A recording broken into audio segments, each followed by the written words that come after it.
Hey, what's up? It's Chase Jarvis. As you saw from the thumbnail, or maybe the name down here in the name of this here video, Matthew McConaughey is in the house today. That's right. You know him. He's an award-winning actor. He's a married man, a father of three, and a loyal son and brother. You probably know him as the actor from the Dallas Buyers Club, Contact, Interstellar, Dazed and Confused, Wolf of Wall Street, True Detective, and lots of others. He considers himself a storyteller by occupation, and that will be aptly revealed in our conversation today. He tells a couple of amazing stories. We also talking about his new book, Greenlights, where he tells a lot of amazing stories. He's also a rebel, and he believes, in his own words, that it's okay to have a beer on the way to the temple. And he says he always feels better with a day of sweat on him. Little known fact, he's also an aspiring orchestral conductor, which I think is incredible. I'm gonna get out of the way. I want you to know that our conversation today is going to be relevant for you. It's about creativity. It's about honing your craft. And it's about that tension between craft, getting good at something, and your intuition, showing up, being your authentic self. It's about adventure. It's about getting lost and finding yourself, a little bit about redemption. And if you've ever been through a rough patch in life, this is going to help. So I'm going to get out of the way and introduce Mr. Matthew McConaughey.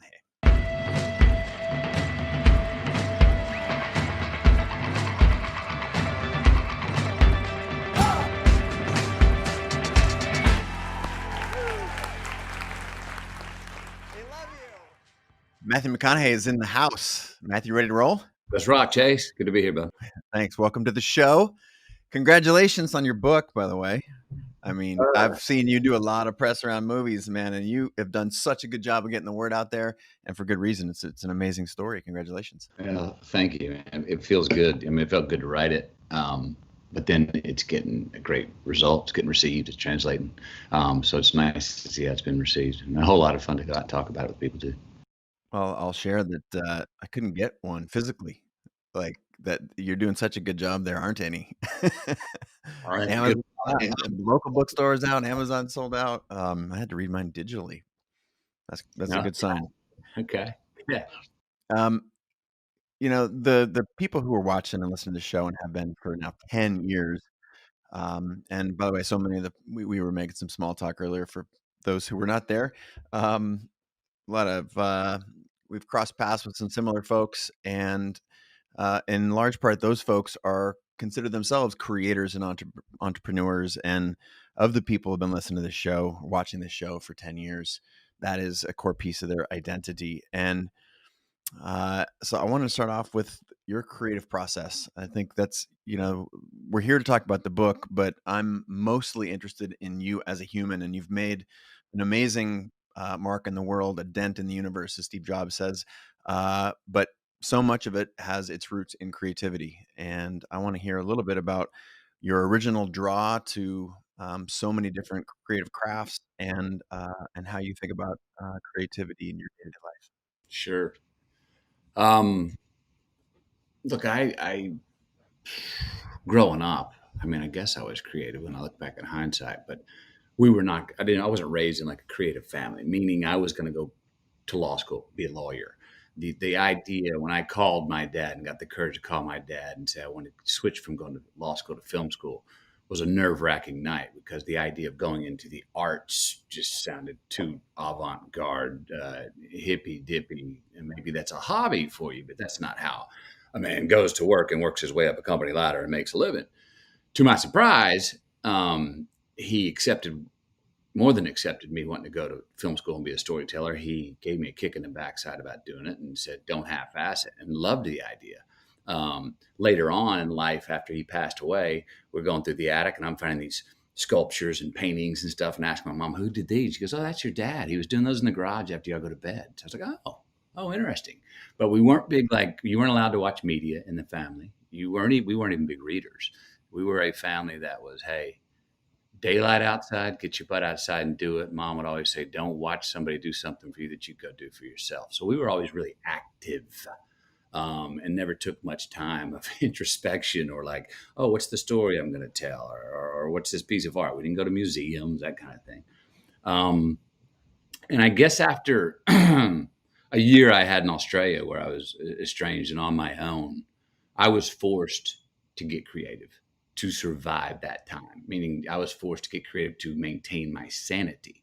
I was in a small little home in the middle of Australia, no friends, no money, no car, and a curfew. And I was with a very odd family, and I was losing my mind, and I was having to create some very creative disciplines for myself just to have a measure of resistance to overcome each day to go, okay, my feet are on the ground. I did that. I ran 6 miles. I was a half-ass vegetarian. I continued to be celibate. I was getting very awkward ways of getting creative, but they helped me get me through that year.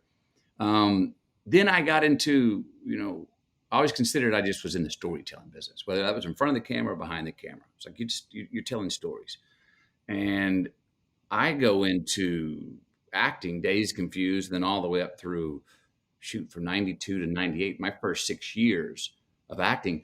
I didn't know technically what the heck I was doing. I evidently had some instincts for it, but I did that, became very famous off of a film, Time to Kill, which then was another challenge to creativity because all of a sudden you're going, yesterday I couldn't do any of these scripts I want to do. And now you're telling me I can do all 1,000 of them. And you want me to be discerning and creative and ask myself what it means to me and my soul, what I want to do. Shit, man, I would have done any of these 2 days ago. And I want to do all of them.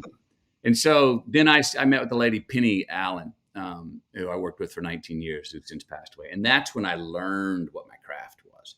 That's when I learned my rights as an actor. That's when I learned how to look at a script, how to break down a character, how to find needs, obstacles, how to overcome them in the script. That's how I learned to break down story as well. And then I think the process for me has always been, I want to close those gaps between there is what we want to do. There's actually what we do. There's what actually gets recorded. And then there's actually what gets exhibited. So there's 4 filters there. And I would notice there was always a gap. And when I've been the better form of whatever artist I am, those gaps are tight and tighter. And I think, it's part of the reason I wanted to go write the book. I wanted to get rid of some of those filters. I want to do it. When I go act, I do someone else's script. I'm directed by someone else. I'm lensed in a camera by someone else. I'm edited by someone else. Before that, my initial raw expression gets handed in a capsule to you to watch on screen. Now, a book gets rid of 3 of those filters, but it keeps one. It's a written word. This is the filterless that we're doing right now. Real time. This is kind of what really excites me the most, and how to be an artist in this form and in life every day in this scene that we're in, that, action was called one time the day we were born, and cut will be called one time the day we die. That's kind of right now what I'm getting off to. I've also must say this, I've gone through first period of my life in acting and whatever art it was. I was very much into the details. I've always been a studier, a preparer, get down to the details. The last 15 years of my career and the way I've seen life, I'm really coming to respect the impression, the fuzzy. We talked earlier offline. I don't want that high definition camera on everything. I want to see the fuzzy. It's more like music. It's not telling me every detail. Let me paint the picture. Let me that some people we see in life and art we see in life, they will never look better than they did when they turn the corner at magic hour from 60 yards away. And as you get closer, you go, oh no, geez, I liked it back there. You know what I mean? But the impression that has allowed me to use my imagination more. So the impression of things is what I've really been enjoying. Not going further, just letting come into my imagination sooner, rather than going in and getting all the details, or learning to go get the details and go, no, you know what? I'm going to go back and just work off that impression. I love that for so many reasons, not the least of which, but one that really caught my attention, and I want to revisit just for a second, is there's the craft, and then there's almost the intuition. And there's a craft of filmmaking, of acting, of writing, of playing music, of all of the different sort of disciplines that you mentioned. And so many people tend to over-index on that. But one of the things that I loved about learning more about you in preparation for this was your sort of weaving in and out of craft and intuition. Early on, it was all intuition, and then you bounced into craft, and it seemed like that has happened with so many different things. Even writing your book And, I'm wondering if you can expand on this idea of intuition. Your book is like it's like a I think you called it a rodeo in the beginning, and it's given you a bunch of scars, something like that. But this, talk to me a little bit about how to trust your intuition, because most people out there, and again, the people who listen and watch this show have for 10 years, they consider themselves creators and entrepreneurs and fire starters, and yet so many people just run to the craft because it's easy. You can pick up a camera has settings, you can press a button, you can get a better camera, and there's a fear of the soft stuff, what you just talked about, which really captured my heart for a moment, that was the fuzzy. And how do you learn to trust that fuzzy? Because it seems to me that's where all the best shit in your life has come from, the fuzzy. Yeah, I think so. Now, I must say, you know, the non-fuzzy, the definition, the I know it, the arrogance of that has put me in many a playing field where things got fuzzy real quick when I didn't think they were gonna, which gave me the gift of that. So, I know in writing the book, there were times I looked at that places where I was an arrogant prick, but I looked back and was like, oh, I'm so glad you're an arrogant prick, a Mr. Know-it-all, an absolute definition of the situation, because it gave you the courage to put yourself in a place where things got fuzzy, and then you actually learned you saw things a different way, which I wouldn't have had that courage to put myself in places if I wasn't in that place of definition, right? Um, craft intuition is what it seems to be that it's the constant dance between the two, just as it's a dance between responsibility and fate, uh, uh, um, uh, responsibility and freedom. When do we? I'm gone between this. Sometimes I'll write the headline first. Write the freaking headline. Put the stake in the stand out there in the sand, and then just live the story towards that. Or before doing a film, sitting down with producers, directors. What's the poster look like? Well, it's a close up of your silhouette, right? Okay, this is going to be a character piece. It's going to really follow my character. No, it's a wide shot, and these silhouettes are coming over the hill, and it's big, wide, 70 millimeter. Oh, okay, this is more of an epic story-driven story. It's what I mean when I say I want my direction north, south, east, or west, and then give me 16 lanes to swerve in. But let's just make sure that we're all heading in a general direction. Before I get started, I'm always like, okay, I don't want to know the details of exactly everything we're making here, but what album are we making? Is it rock and roll? Is it country? Is it jazz? I mean, can we at least say that? I just want to know what kind of album I'm playing on, as a character, even when I go act, not even literally in music. But other times, I won't write the headline. And I look in my book, I think a lot of and you said it in the question, a lot of stuff that I think that had art that maybe I've created that has been most true to me are when I jumped off the cliff and figured out the headline wrote the story towards the headline. The headline was written when I landed or learned to fly, And so on one side, I'm very much a perfectionist. I love to be in the know. I love to know what I want and get what I want.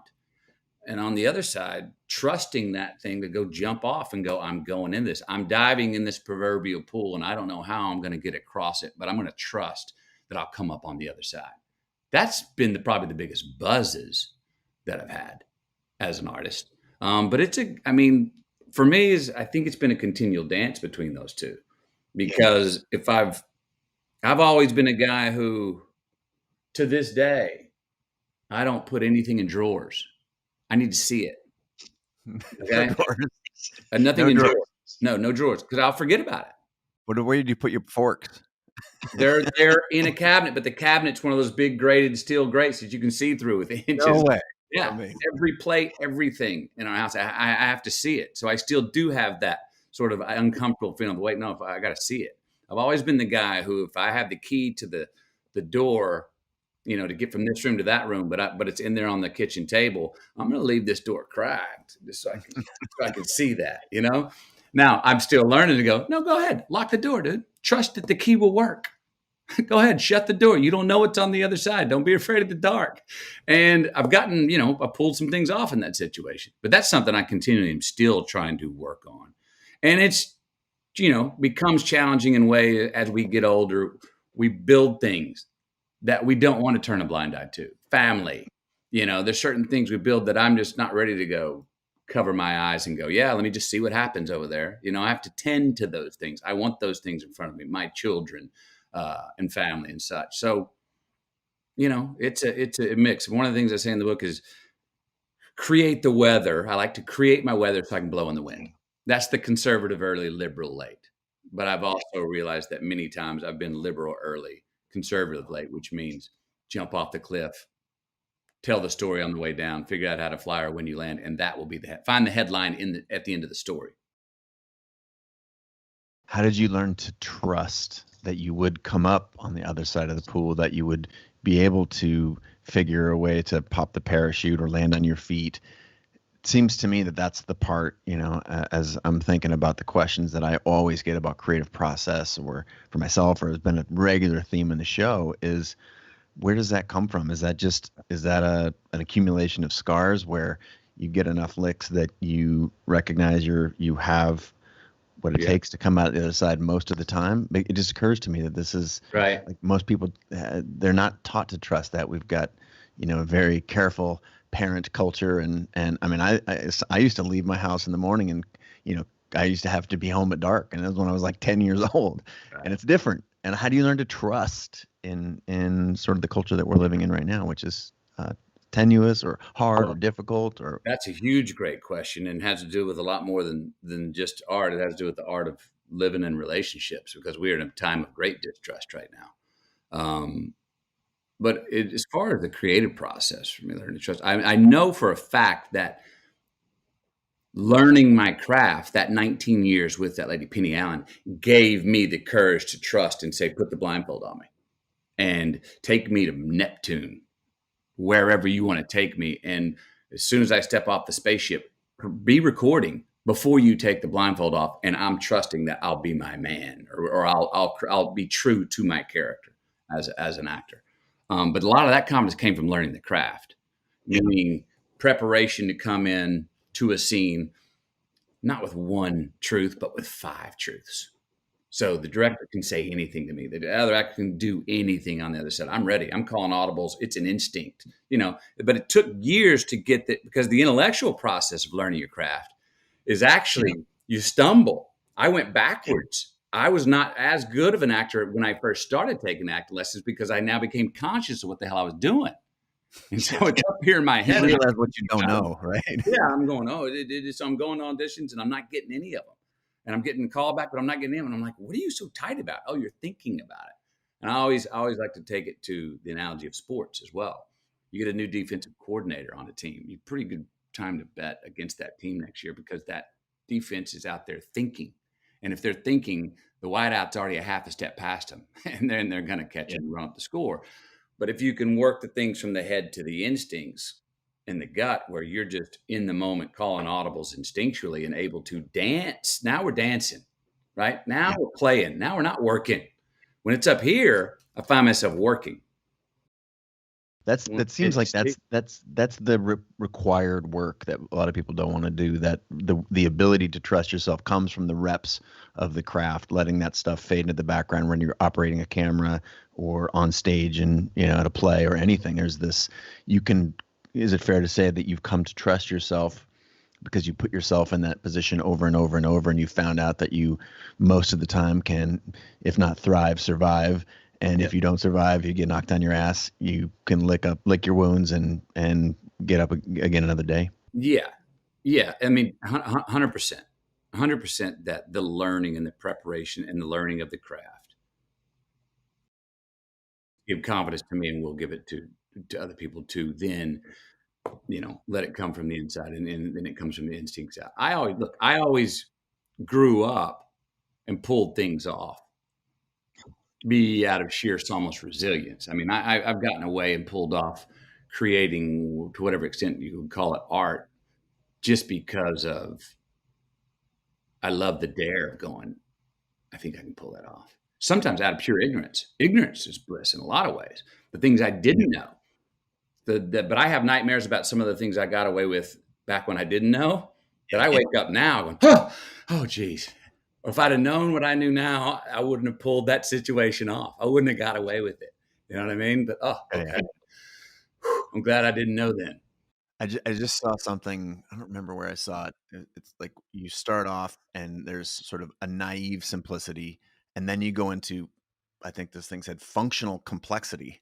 This is the you're learning a new defense if, if you get a new defensive coordinator, and what mastery looks like is sort of effortless simplicity. Again, it comes to trusting instincts and repetition, and I think that there was that seemed to be a theme, not just with your professional career, but with your family, with your friendships, with your going on these walkabouts. There seemed to be this yin and yang, on and off, ebb and flow, and I'm wondering if that's intentional for you.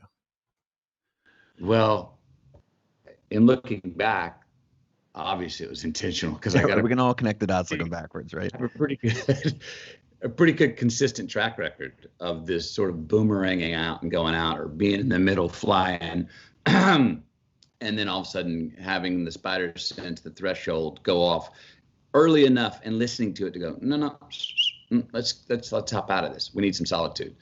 I need some demarcation between the events and the circumstances that are happening to me in the day. I got to go get some prudence and see what the hell matters to me, what's true to me. So I've practiced. When I look back, I'm honored with how I have practiced going away to solitude at the right times, many times, not every time, but many times, to get my get my head heart aligned with my heart and spirit, to get my feet on the ground, but still find that place where felt absolutely humble, the most humble, but absolutely the most powerful and the most creative.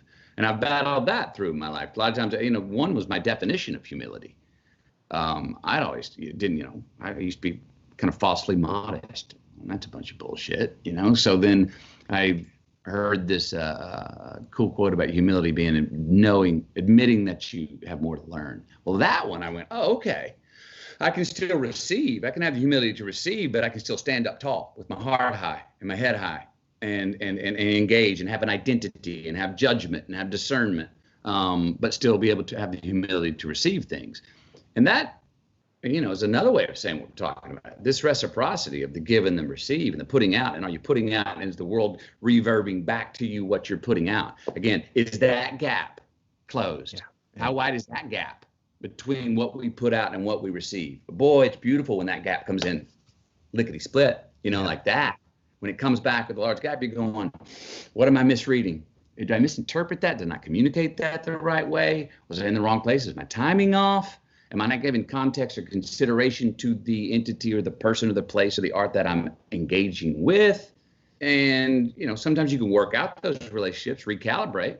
But I found that those places to recalibrate, and I'll harp this back to the book again. And this is very obvious when I say it, even though when I said it to myself for the first time a month ago, I thought, oh, wow, that's awesome. And I was like, well, kind of no shit, which is the more personal we get, the more relatable we are.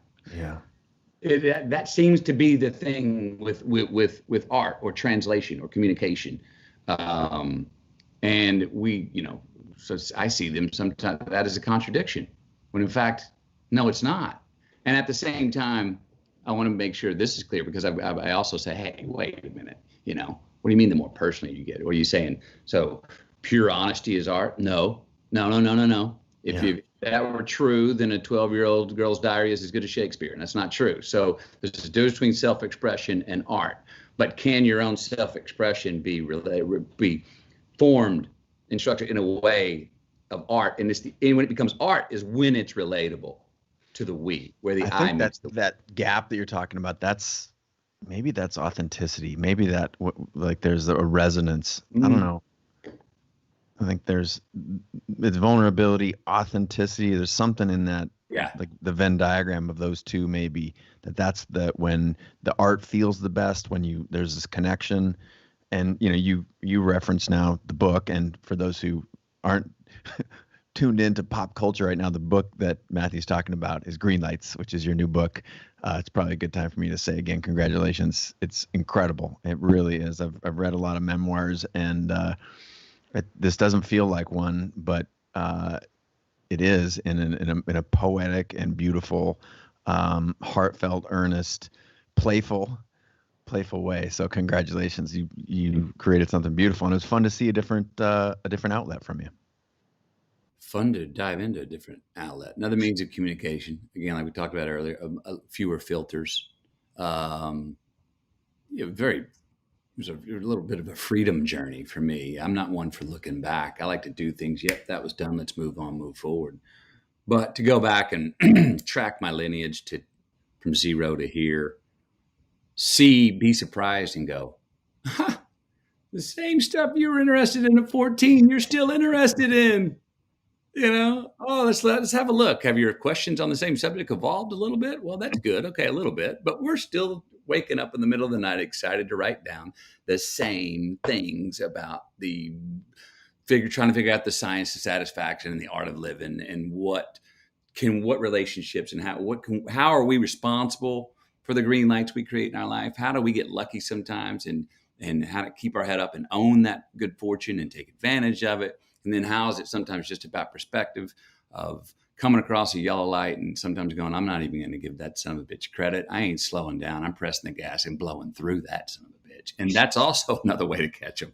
And then I learned through the writing of the book is that the hardships and the crises in my life that I would call metaphorically the red and yellow lights, those have been the best. Those have been the best tools and teaching lessons that I've had. Those I'm quite sure I would not be here talking to you right now with the life I have, family I have, unless I had those. And I wouldn't give any of those back. Brilliant. It Mutual friend of ours, Tim Ferriss, talked to Tim about journaling, and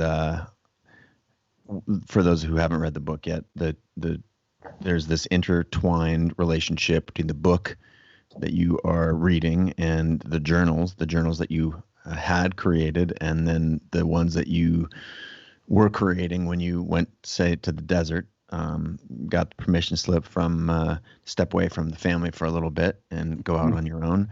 I'm wondering, has that role of journaling, did that lead you to the book, or did the book lead you back to your journals? And how important has writing things down been for your success, your introspection, humility? How important has it been? Sure. The journals led to the book. The journals, I always, again, since I was 14, I've always been the guy that would hang on, it's before phones. So like, hang on, I gotta write something down. I don't have a pen. Can I borrow that Sharpie, waitress, whoever? And I'd write it on my arm, or write it on the napkin, or on the beer coaster.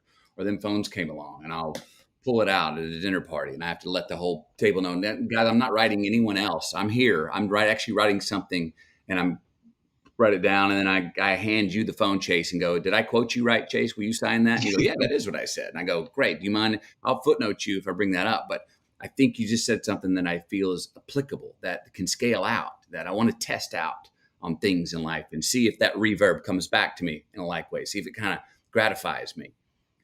So that's always been the stuff that's interested me, and the stuff that I wrote down in journals. I threatened to go write a book 15 years ago. I just didn't have the balls to do it.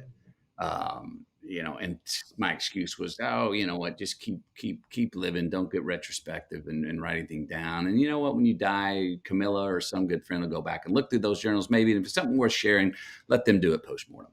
And that was really an excuse. But then about 3 years ago, I said, you know what, that treasure chest of journals was just, I always take it with me. It was staring at me, and it started barking at me a little bit. So I said, okay, all right, I'm going to go away with you and see what you got. But I wasn't courageous enough to do it on my own. Got a ghostwriter. The ghostwriter and I meet one time for 3 hours. That afternoon, his boss for the New York Times pulls him off the project. He can't work on it. And right when that happened, as soon as I told my wife, I said, you know what? Stephen got pulled. I think I need to look for We both looked at each other and smiled and went, this is perfect. I got to go and do it. She was like, exactly. You got to go do it. So packed the stuff up, went to the desert to see what I had. I did do this. I came into it thinking, oh, this is going to be very academic. No, maybe it was part of my ego. I don't know what it was. It was something that I was, and this is going to be very academic. And I remember after 4 days looking through my journals, I was like, I don't think this is as academic as you think it is. And at first I was let down, and I was like, but you know what? It is more poetic. And I was like, well, that's cool. All right, that's more musical. I like that. And so I sat there and I went through these thousands of pages and stacked them in their categories. The categories they fell into were stories, people, places, prescriptions, poems, prayers, and a whole lot of bumper stickers. And so I then looked through those and looked for the theme, and that's where the title Greenlights came up for the reasons that I was saying earlier. Um, and look, I found that I remembered more than I thought I forgot. I knew that I would be ashamed of certain things. I knew I'd be embarrassed about certain things. I knew I would, as I said earlier, see myself as an arrogant prick at times. And I saw all three of those things and felt all those. But most of the stuff that I thought I would be embarrassed about, I laughed at. Most of the stuff I thought I'd be ashamed of, I'd either already forgiven myself for or forgave myself for in the writing of it. And then those things where I was an arrogant little know-it-all prick, I was like, well, that arrogance did put you in the ring and got you gained more out of that arrogance and learned that you were wrong and didn't were not a know-it-all like you thought it were, and you got more things that you wanted, and at least that arrogance gave you the confidence to get in the game. So yeah, it was a fun. Overall, it was fun. Fun writing process. I loved it. The hardest part was coming back to civilization and dealing with other people. The process of pouring your heart out can be grueling, it could be exhilarating, and that's sort of I feel like what you just walked us through, you got the full tour of your emotions and reconciliation, and was there anything that you didn't get that you wanted to?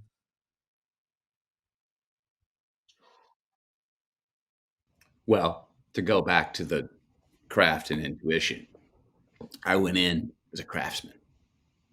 I went in thinking, "Oh, I know what this is gonna be. This is gonna be a really academic book. It's gonna be almost thought it was gonna be almost more like self-help advice."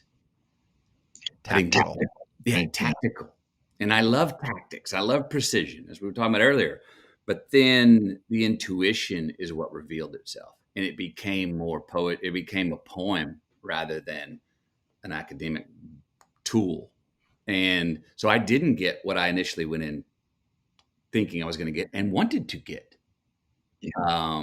But I came out with something that feels a little more magical and even more true and more relatable to the human experience.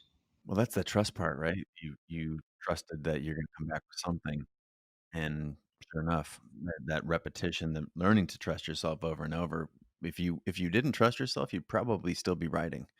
You try and be writing that technical, the how-to book They're that trying you to force it, the old square peg in the round hole, I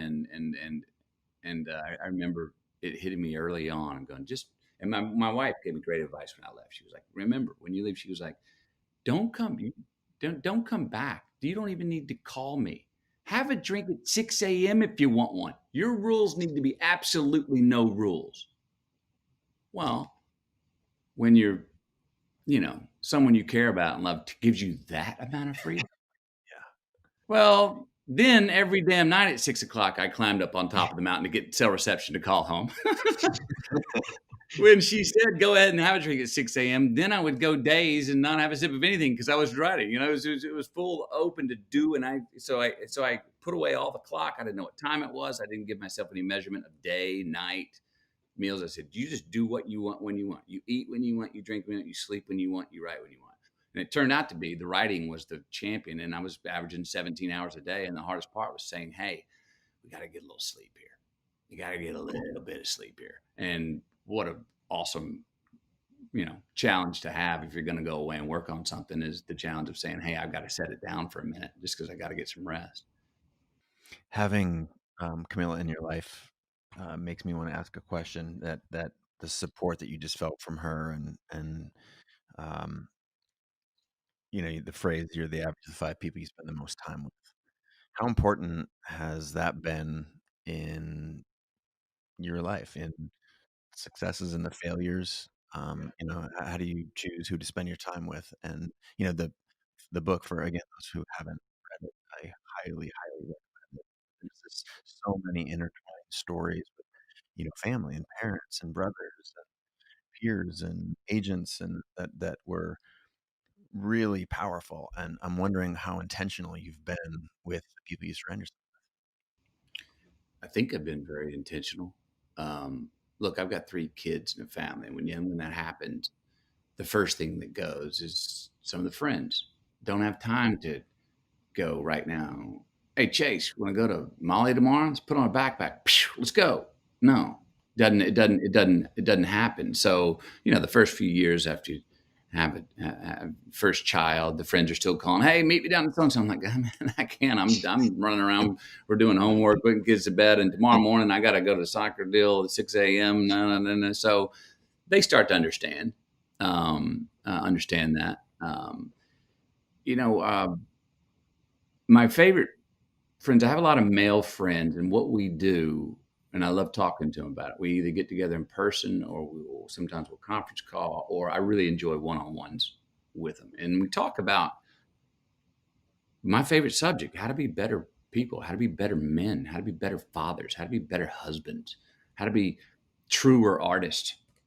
Um, and I like engaging with my male friends about those things, and people that have succeeded in their own right, that don't need anything from me. They're doing their own thing. They were just fine before me, and luckily I was doing all right before I met them. And then there is immediate family, which is the non-negotiable thing Yeah. in my life. And what's beautiful about that is, you know, meeting Camilla and then us getting married, it was the first time where I was like, oh, okay, so if we fall down in the relationship, now you get up.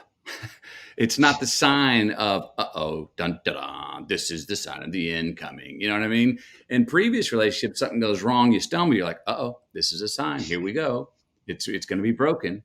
But now with her, for who she is in my life, and also through the bond of marriage, it's like, no, you stumble, you get back up. It's not over. And before that, I used to, feel that, oh, you stumble. Well, this is the sign of on the way to it ending. And a lot of times it was true. Um, so to have that security. Now, also that my family and having children immediately became number one, which put career or my art in number in the second spot. So scary. Again, let's go back to trust. Oh shit. Yeah. It's number two. I'm not going to be as good at it. I'm not going to be as true at it. But actually, I became much more true at it, and much more a better communicator through my art when it became number two. One, because my work ethic was already good. I mean, you can't tell everyone make it number two, because some Yeah. people just go, well, okay, I don't need to do anything. My work ethic was already there. I was already, on it, chasing it, prepared, did the work, seeked it all the time. But because it became number two, there's pressure that came off of it. It opened up the lid on it, and I've taken more risks, got more courage, because if that fails, I know it's not the end of me. I got my non-negotiable thing, my family, that I'm taking care of. If that's in good spot and I don't have to look over my proverbial shoulder when I go onto the set or go away to write or whatever, then I'm just ferocious at those times when I'm Yeah. working or when I'm creating, because of that security I have of that non-negotiable aspect of my life, which is my family. More ferocious than I used to be before. Well, the risk is an interesting topic. It's something I made. I've got some notes here that I made when I was reading, and there's a point in the book, I think, that, you're, like, dry on auditions for, like, 6 months, and I think it was after you'd had some success, and, it's classic, like, sophomore slump probably, right? You have some success, and I think, if I'm remembering it correctly, you attribute that dry spell to not taking the same risks that you did early on, almost when it was that sort of like that neophyte, don't have the skills. What did I say earlier? Like just blissful simplicity, and then you start getting your head, the sort of the functional complexity kicks in. So, what did you realize that risk was? When you acknowledged that you weren't dry because you weren't doing the stuff that got you the gigs in the first place. Did it? Was it immediately? Did you shift gears and start doing the things that made Matthew Matthew, or how did you approach that? No, I actually became the arrogant prick I was talking about earlier, and said, like, I'm going to change this. I'm going to go another way. And it was a very awkward move. But again, it was one of those arrogant prick moves that put me in the game to absolutely embarrass the snot out of myself, which then woke me up to go, oh, okay, now I get it. And I'll tell you the story because it's a funny one. There was about 6 months where I had now become a little conscious of what I was doing. Now hopping out in the jumbotron and the third eye and the third person and having to look at myself. Where before everything was just subjective. Man, I'm on press record. I've got natural ability. You want me to be in the scene? Yeah, come be in this scene. There's no lines written. I don't care. Well, all of a sudden I get a little conscious of what I'm doing. And there's that, as we talked about, that period where you get a little heady. It takes a while. You kind of stumble around before it gets to your instinct. Well, I was going to audition to get a first call back, second call back, but not a third. I don't get called. It was going on. I'm like, dang it. Every time you're leaving these auditions, you're driving down the road going, damn it. You were tight. You only gave 90%. You had the moment and you contextualized the moment. You should have just done it. And I said, and all of a sudden I get this blind offer on a job. This movie called Scorpion Spring. It's an independent movie. I'm supposed to come in for 1 day's work. They write the byline. There's this drug runner on the South Texas border. The coyotes are coming over with this cocaine. You're supposed to pay them for it, but instead of paying them for it, you shoot them dead and steal the cocaine and steal it and come across. El Rojo is my name. Okay, so I get this bright idea. This very arrogant bright idea. Hey man, you got to go back to how you did it in the beginning. Like in Days Confused, when you didn't know what you were doing and you had the instincts for it and you had 3 lines, but you worked for 3 weeks. You just knew your man. You just acted like your man. Forget lines. Forget what the scene's about. So I say, bright idea, Matthew. I'm not even going to read the script. I'm not even going to read the scene that I'm in. I'm going to know my man, that man, El Rojo, who does that. What would that man do? And that's what I'll do. That's what I'll say to get what I want. So You already know where this is going. I show up on set that day. I've got my leather jacket on. I got a cowboy hat on. I got some greasy jeans. I'm El Rojo. I know what I want in this. I want the cocaine, and I'll kill them to get it. And by whatever means, I don't care what they do. I'll just do what I need to do that, to get away with that. So I'm standing on my mark, about to shoot this scene, which I have not looked at. And one of the PAs comes by and goes, Miss McConaughey, would you like some sides? And sides are that little small version of what the scene is. And I guess I'm starting to feel a little anxious and maybe a little insecure in my plan because I said, yeah, let me have a look at those. So I'm on my mark and I get the scene. In my mind, I'm telling myself, well, you can have a look at the scene, El Rojo, because if it's written well, obviously that's what you'd say and we're going to say anyway. And if it's not written well, just say what you would say and just be your man. But have a little peek. I look at it, page 1. Page 2. Page 3. Page 4. Can I get 12 minutes? Now, why did I think I needed 12 minutes? Because there's a 4-page monologue by El Rojo in Spanish.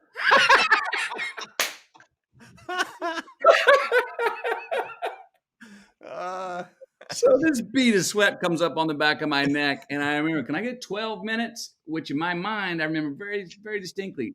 In my mind, that was like, oh, not enough time to inconvenience the crew who was ready to shoot the scene, but enough time to maybe learn 4 pages of monologue in Spanish because, hey, I took Spanish 1 semester in the 11th grade.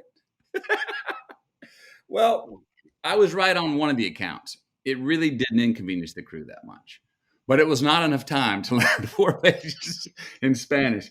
And I came back and did the scene. I've never watched the movie, too embarrassed to, but from that moment I went, oh, okay. No, you have to prepare to have the freedom. You have to have conservative early to be liberal. You have to know your craft, understand it at every angle possible so you can come in and forget it all. And I started taking a lot more risk at that point, led to a meeting with Joel Schumacher on A Time to Kill. I went in to meet him for another role, a much smaller role in the movie. But before that meeting, I not only read the script and the scenes and every character in the movie, I read the book and was quite clear that what I wanted was the lead role of Jake Brigance, and went into that meeting looking for saying, "Wait for a moment to let him know that." And Mhm. we got in that meeting. I remember I was smoking cigarettes at the time. I had a sleeveless John Mellencamp T-shirt on.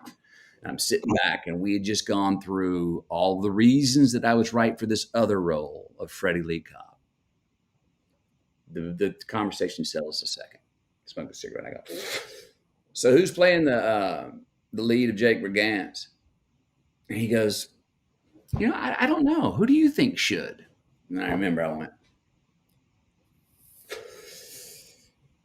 "I think I should." And he goes, "That's a great idea, but it's never going to happen. You're kind of an unknown, and the studio needs a name." Da, da, da, da, da. Well, not to go through the story of how many things went my way, but I ended up getting a screen test for that and got the role. But that was because of the embarrassment that I felt of sitting out there not knowing my scene and not knowing my man and my character on that film Scorpion Spring, that I got so prepared for the next meeting and have been since, that I come in majorly prepared so I can maybe pull off a little spot in the middle of a conversation and throw my name in the hat and have the confidence to go, "Well, no, I think I should." If I wouldn't have been prepared on that, I was ready to answer any question Joel Schumacher would have had of me about the character of Jake Brigance. I was ready. I could have talked to him for 30 minutes about who Jake Brigance was, because I read the book, because I read the script, because came in loaded. So that arrogant little ignorant move of, "Hey, I won't read the script. I won't read the scene. I'll just do what my man would do." The clumsiness of that lesson is what spurred me on to taking a lot more of the risk that I've taken since, and many of them have paid off. It clearly has been, it's worked for you. And another thing that emerges in the book, that seems to have worked is the idea of the walkabout. Now, Yeah. we already talked, Camilla gave you the sort of the green light to go away and do the work that you need to do in this particular chapter to write this particular book, pun intended. And yet, if you look backwards, which is, as you said earlier, how we connect the dots, there have been many walkabouts. There was a walkabout, ostensibly a walkabout in Australia. Yeah. Uh, Southeast Asia, these walkabouts that have seemed to be like a fixture in your life, like a drumbeat. Is that hiding, or is that seeking?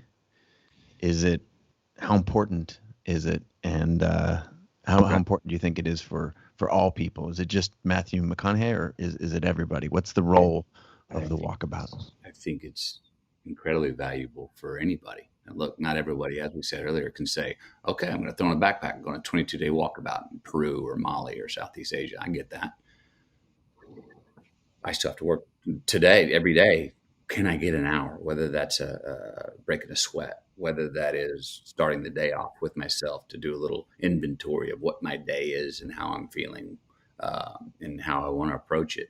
Um, Going around and making sure that I'm good with good morning to each child and my mother and my wife first before I go hop out of the bed and want to engage in my work, which I can't wait to do. Don't go check out all those things. So if I'm right with my family early off to start the day before I go to work, I'm not coming out at lunch and they're going, "Oh, hi, well, good morning," and all of a sudden that's the start of a little bit of tension. You know what I mean? Yeah. So it's constant check-ins, but those are I always is it hiding? Sure, it was a bit hiding, but I made sure to go, "Look, I'm not a big fan of running away from anything, until I know what I wanna run to."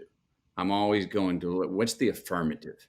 I don't wanna regress or step back unless it's something I'm going to.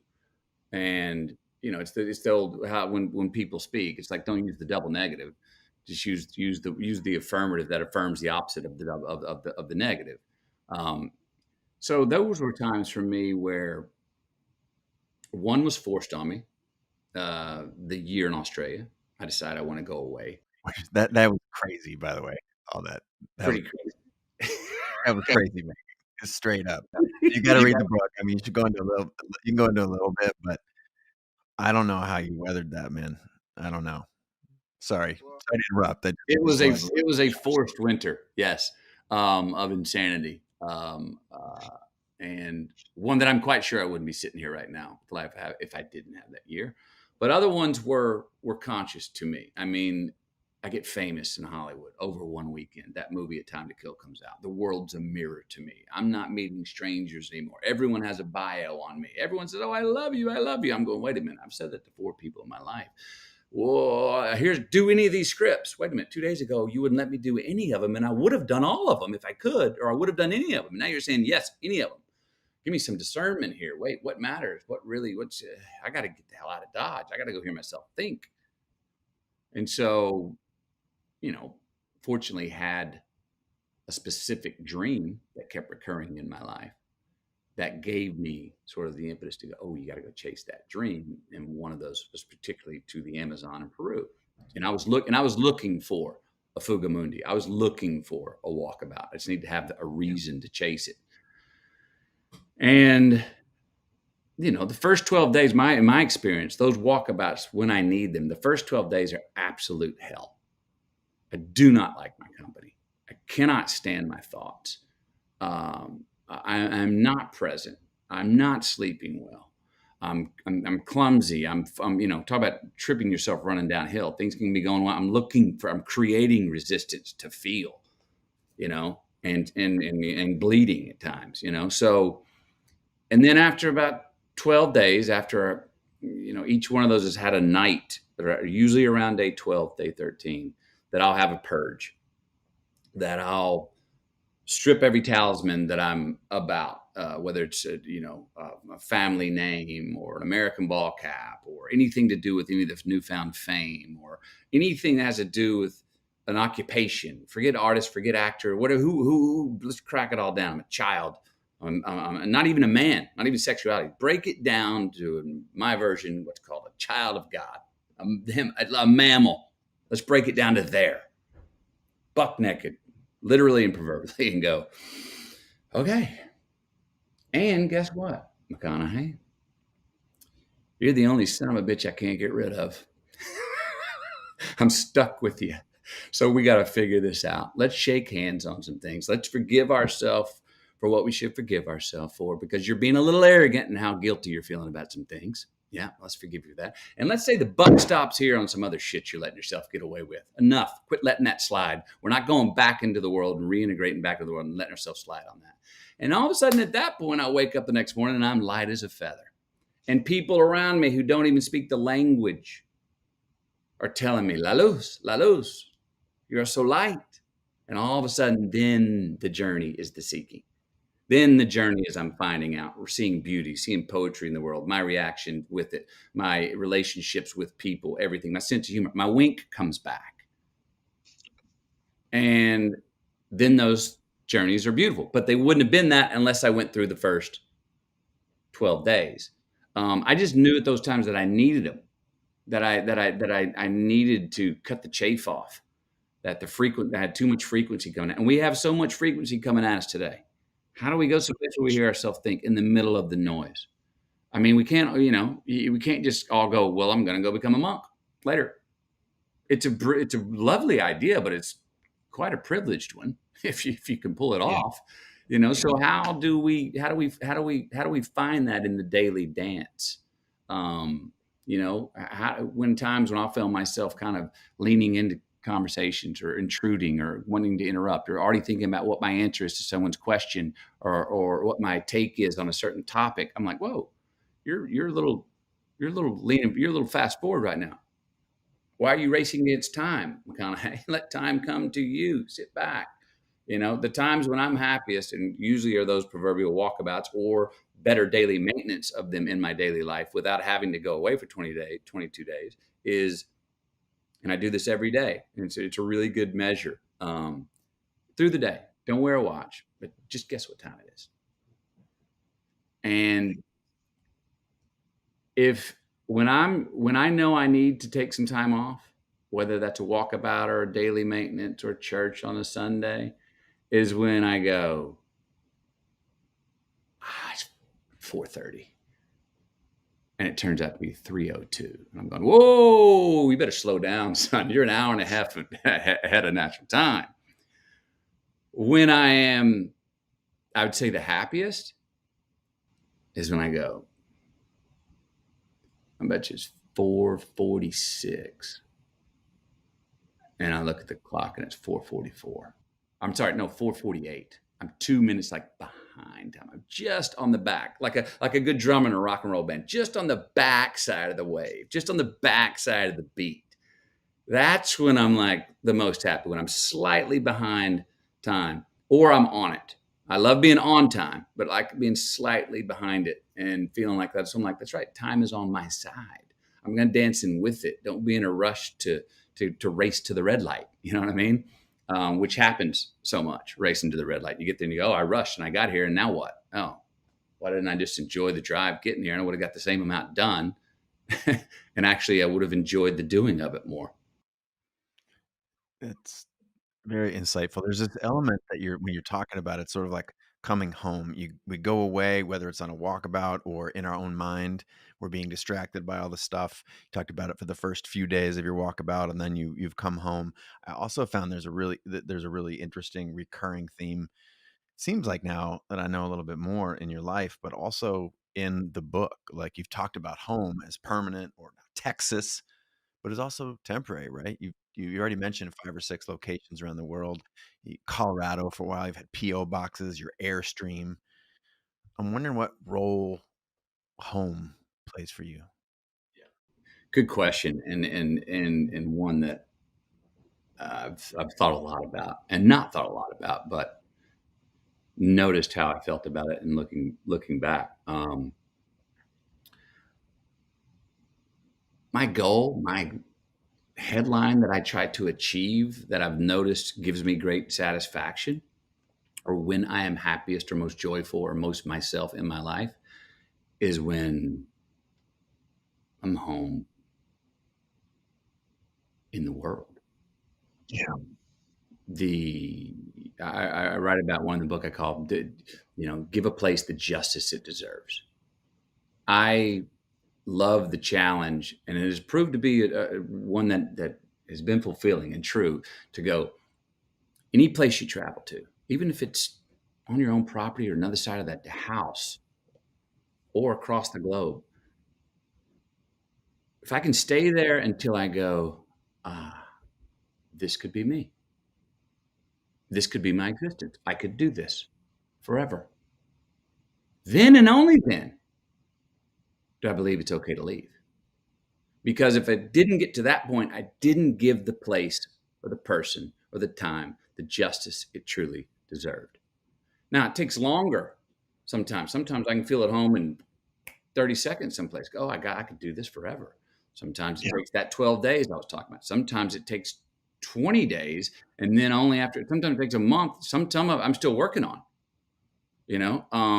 But to feel like at home wherever I am in the world. I my identity, is sure I'm. Then that goes to what's negotiable and what's not negotiable, and then goes into the permanence and impermanence of things. I mean, look, I did a film, Contact, and it was about the challenge of God and science, belief in science, and what I got from that, and talking with like Carl Sagan and being in that movie was like, oh, God's backyard's a lot bigger than I thought. So when I like to look at life in the world we're living in, the earth, from the proverbial Google map, and go, oh, look, it's all just one big backyard. And it's got puddles here and a little river here. We call them an ocean or whatever, but it's all just a backyard, and there's different colors and there's different things. But essentially, if you're there long enough, you end up seeing that all everyone really wants is something to look forward to. Wake up in the morning, no matter what their socioeconomic scale is or what have you, and they want a little community if they can get it. Um, so home is felt. If I haven't felt at home everywhere, but there's places that I haven't felt at home that I still need to return to, because maybe it was me who I was at that time that couldn't feel home there and couldn't give that place the justice, because maybe I wasn't respecting that place enough because I wasn't respecting myself enough at that time. And I want to return to them, because I'm going to go, like, I still have a bad taste in my mouth about that place. Now, the challenge with that can be, I don't want to be foolish and go looking for trouble. You know what I mean? I write in the book, I love kissing the fire and walking away whistling, But I don't want to go. I always say this: it's okay to have a point to prove, but don't keep trying to prove a point. You know what I mean? We don't. I'm not saying go to those places where you know you're in the devil's den and go, I can overcome this thing. I can make this beautiful, and I can make this utopia. No, hang on. There's certain fights we shouldn't just pick. You know, but I mean, picking out ones that it really wasn't a downfall to be there. It really wasn't a downside, or wasn't bringing out the debit section and who I was, but maybe I just didn't see it. I didn't give it the justice it deserved. And I still have some of those places to return to. But Alon, let me go back to this. Traveling those places, like the going in the writing, as I said earlier, when I don't have to look over my shoulder because my wife has said, go, I've got everything handled here. Don't go back.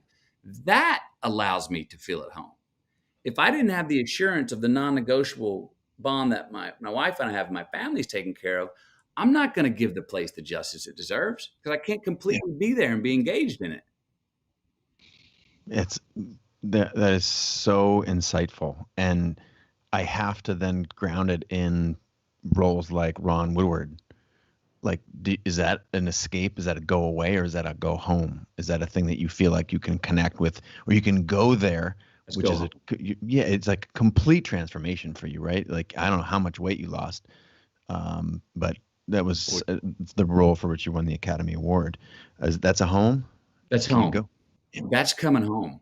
I mean, you know, people say about the work that actors do, and I'd say it can be true for any kind of art. Where they go, "Oh, wow, you were able to so step outside of yourself and become someone else." I'm like, no, no, no, no, no. When I've done maybe decent work or not so good work, that's what it was. It was other than I was objectifying the situation, the person, or trying to imitate. But when we do really good work, I know for me, when I do the truest work, no, I'm more me. Mhm. We got everybody in us. Each one of us has everybody in us. I look at it like that 70s equalizer, man. You just kind of fine tune. Well, I'm going to turn up the HKZs, the 500s, because on the treble side of this side of myself, and I'm going to turn down the lower bass lines because that side of myself maybe is not who this character is, not who this character is. So it's that character coming through the vessel of me as the actor, but I'm just recalibrating my equalizer for that part in me.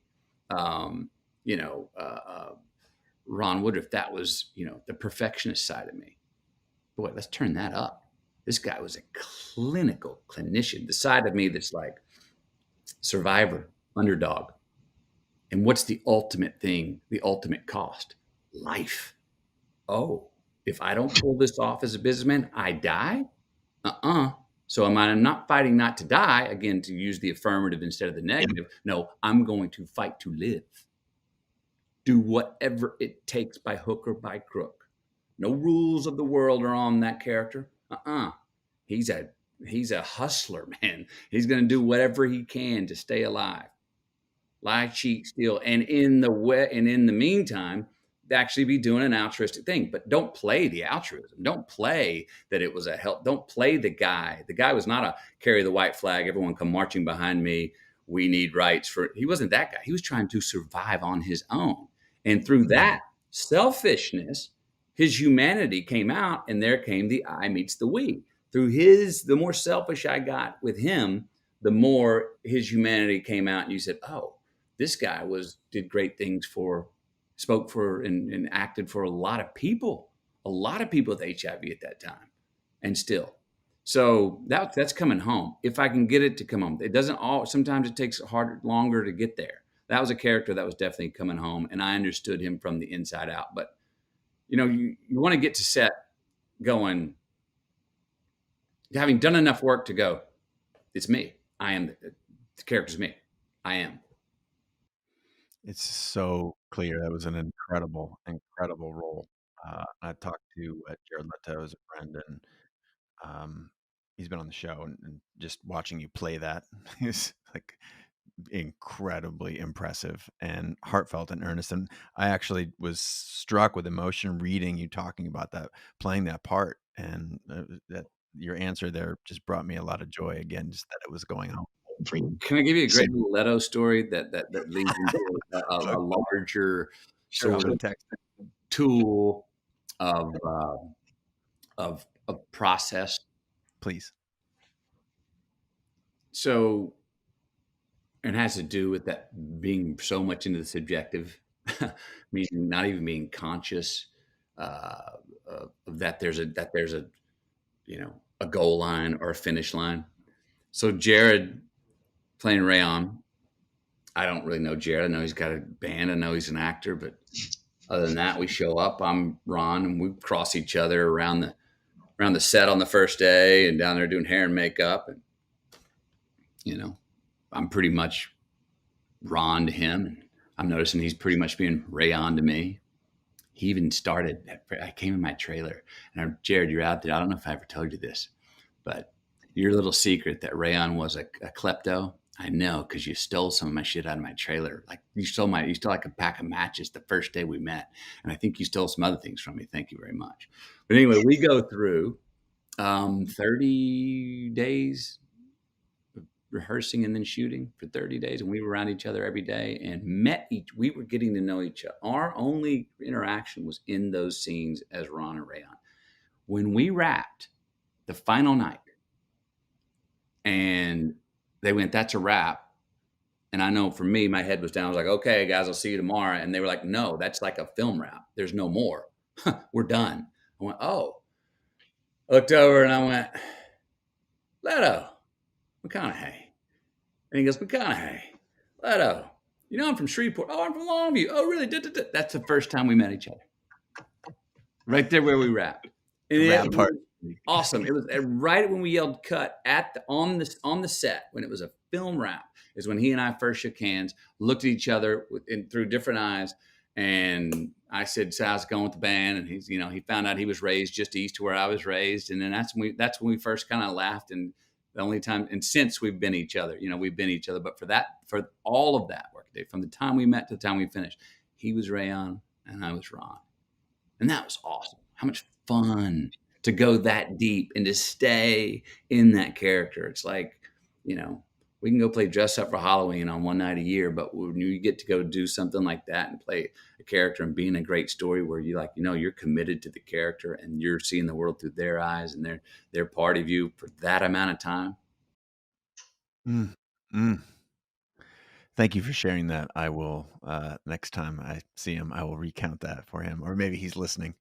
I like that you call him out. All right, I want to steer us toward the end of our conversation here, um, and specifically, so first of all, a very bizarre thing, which is just an absolute, honest to God truth.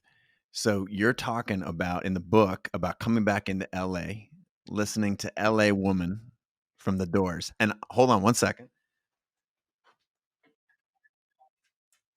I'm listening on vinyl. I'm listening to this on vinyl when I'm reading that section of the book.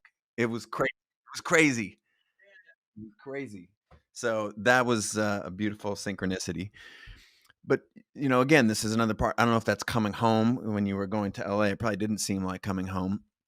But I want to try and sort of wrap up the idea of reconciling with so many things, because we're all constantly reconciling, and you're coming back to LA, and then there's a part of the book where you're reconciling the passing of your father, Mm, and there's a term that emerges in the book that I have come to know is significant for you, and it's just keep living. hmm It's the name of your foundation. You talked about it in reconciling the passing of your father. I have a vision of it. Getting back to LA. So many times when you've come through the drought, the 6-month drought, there's this. It's almost, I don't know if it's a redemption. So I'm wondering if you can help us understand what just keep living means to you, or sorry, just keep living. You intentionally leave the G off, if I'm not mistaken.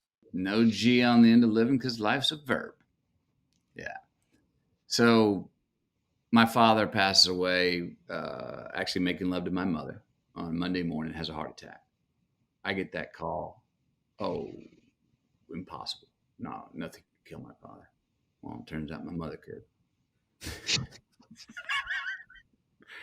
So I rushed back. I just started Days Confused. My very first film I ever started. I was 5 days into working on it. which I want to bring this up. There is serendipity to me that my dad was alive. He didn't get to see it, but he was alive. His life overlapped me starting something that became more than a hobby, that became a career. That I have some honor in it. Oh, okay. Because there were so many times in the past, I was like, "Dad, please get me the skateboard gear. I really want to be a skateboarder." No, I did it for a summer. I quit. You know what I mean? But for him to be alive when I started something that became more than a hobby, I have honor in it. So he moves on. And I go back, we have the Irish wake, we sit around, the late night tears in the kitchen, find out some of those things what you find out in passing that, the messenger was actually different than the message, and those things can make you sad. Those things can make you pissed off. But ultimately, what happened to me is I realized, oh no, that's okay. At least he was he was wanting me to be a little bit better than maybe than he was. Yeah. And I remember coming back to, my family said, look, you got to get back, go back to work. It's what dad would want you to do. You've been here for 4 days. And mind you, the set of Days Confused said take as long as you want. But I drove back from Houston to Austin.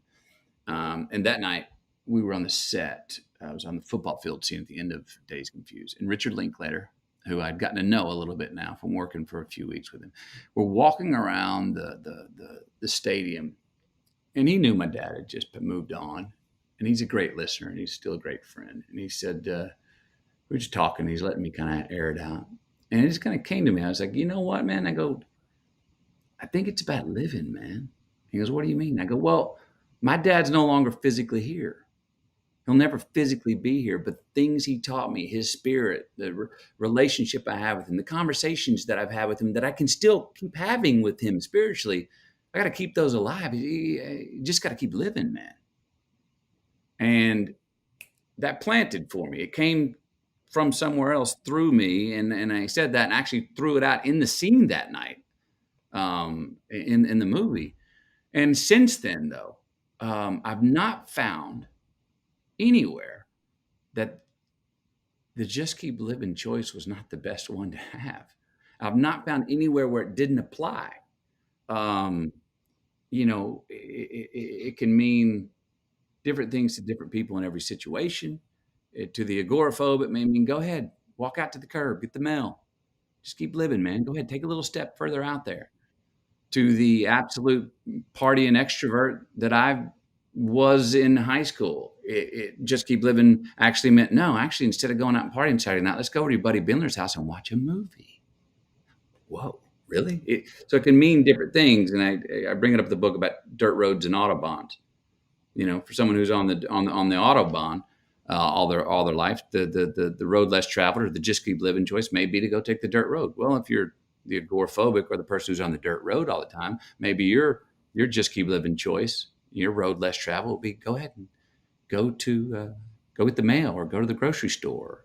Or the independent film nerd may need to go check out a Blockbuster from time to time just to have a look-see. Well, a Blockbuster person may need to go check out an Eisenstein film. You know what I mean? So it literally, it means make the life affirming choice. But I'm also a believer in what is that quality of the choice has to come, because I do not believe that the life affirming choice for me means, oh, what's the quantity, the most amount, the best just keep living choice is not necessarily to one who lives the longest. I'm not really numbers and like, oh, I made it this far, this sort of infatuation that we have with more and longer is better. I don't quite buy it. I don't purchase it. But what is the qualitative choice? What is, and a hint comes out of the title of the Greenlights. The just keep living choice is not every green light, because a lot of green lights out there are battery powered. They'll get you off right now, but they're going to dim and go out in a week. So what are the solar powered green lights we can choose? That's the just keep living choice. The ones that are going to shine on for the rest of our future, be kind to our future selves, and maybe hopefully keep shining after we're gone. The things we can leave for our kids or for the next generations. That's just keep living. That's keeping things alive. There's a way, there's so much life is in living beings or even in relationships are impermanent physically, but spiritually they're not. And What are those? Yeah. What are those lights in our life that we can have that, like I said, are solar powered, that we can leave behind? Not shadows, but rays of light that you go, uh huh.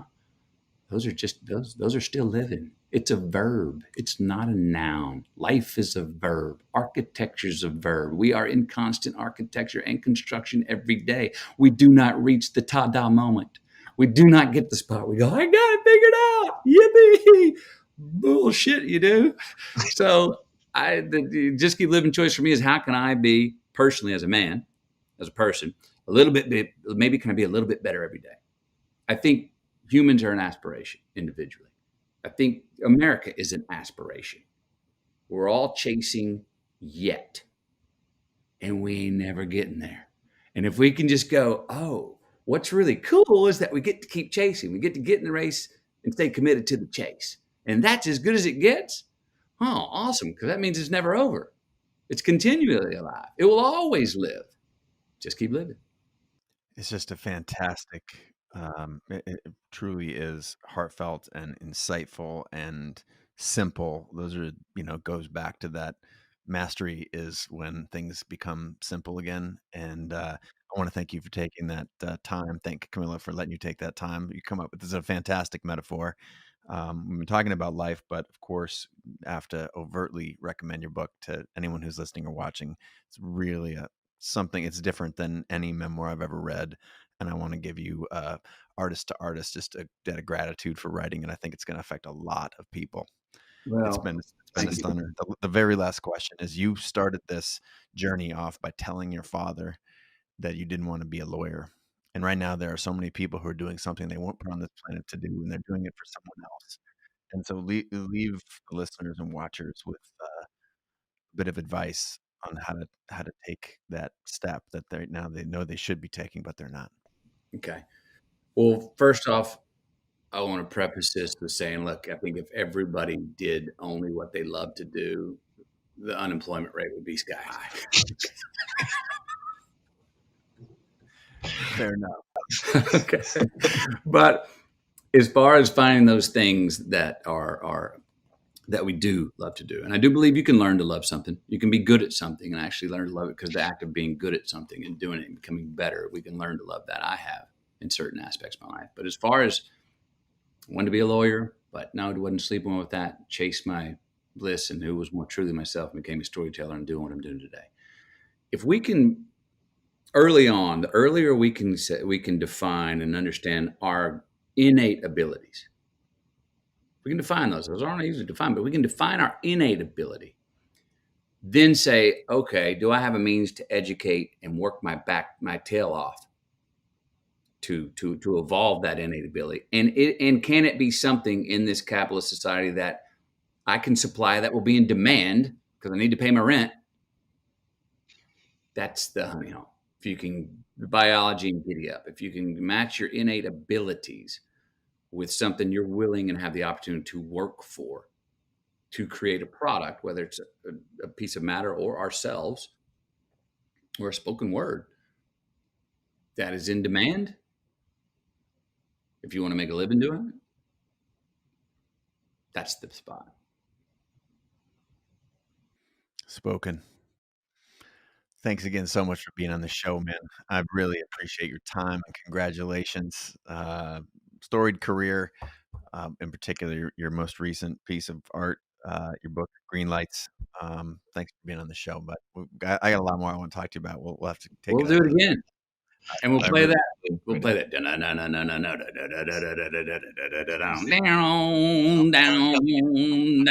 like it. I'm down. looking around. Anybody else? It was crazy. It was crazy. Uh, Indeed. It was awesome. Thanks so much again for being on the show. For everyone who's listening and watching, stay tuned for another episode. Please give a shout out to Matthew out on social. Let him know that you heard the show. Write reviews. Do what you can to support him. He's obviously needs no introduction, but I'm sure if his book continued to do well, it would make him happy. And I know it would bring a lot of joy and insight to so many people who read it. So let's help him spread the word. And signing off till the next time. Again, thanks again, Matthew, for being on the show. Appreciate it, bud. Absolutely enjoyed it, Chase. Till next.